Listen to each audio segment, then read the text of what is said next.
ও বাবা, শুধু গরম লুচি হলে হয় না, তার সঙ্গে আলু চচ্চড়িও দরকার। দেখেছো তো, মানুষের ডিমান্ড দিন দিন বেড়েই যাচ্ছে। তা হ্যালো বন্ধুরা, মৌসুমি ইউটিউব চ্যানেলে তোমাদের সবাইকে স্বাগত। আজ একটা রাতের ব্লগ নিয়ে চলে এলাম, ছোট্ট ব্লগ। আশা করি তোমরা সবাই দেখবে, দেখলে আমার খুব ভালো লাগবে। তা দেখো, এখানে আমি লুচি আর আলু চচ্চড়ি বানাবো আজকে রাতে। ডিনার বলো আর রাতের খাবার বলো, যেটা যে যেরকমভাবেই নিতে পারো সে সেরকমভাবেই নেবে। তা দেখো, এখানে আমি আলু চচ্চড়িটাও বসিয়ে দিয়েছি। আর এখানে দেখো মিজরি ভেজাবো, পেটটাও তো ঠান্ডা করতে হবে। এদিকে গরম লুচি খাবো আর পেট ঠান্ডা করবো না, সেটা কি করে হয়?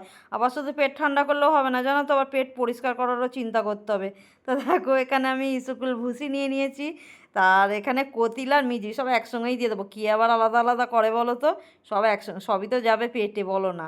আর এদিকে দেখো, আবার পেট পরিষ্কার করা শুধু ইসুকুল ভুসি নিয়ে নিই, আবার পাকা আমও নিয়েছি। অম্বাবতী চলে যাচ্ছে, আমটা তো খেতে হবে না? তা দেখো, আমগুলো না একটু দাগ হয়ে গেছে। দাগেও তো পেটেই যাবে না, সবই তো পেটে গিয়ে সব একই জায়গায় যাবে, আবার একই জায়গায় দিয়ে দেবো। কি জ্বালা! পেটে দাও, আবার সকাল হলে দিয়ে দাও। তা যাই হোক, আমাদের এই দেয়া নেয়া এইসবই হচ্ছে কাজ। তা ভুসিগুলো দেখো, সেই যেরকমই ভেজাই না কেন, সকাল হলে দেখবো সেই এরকম চেয়েই রয়েছে। আবার সেই তাকে কাঁটায় করে সেই ডাল কাঁটার মতো নাড়ো। এদিকে দেখো, তোমাদের সঙ্গে বকবক করতে করতে আমার আলু চচ্চড়িটাও হয়ে গেল।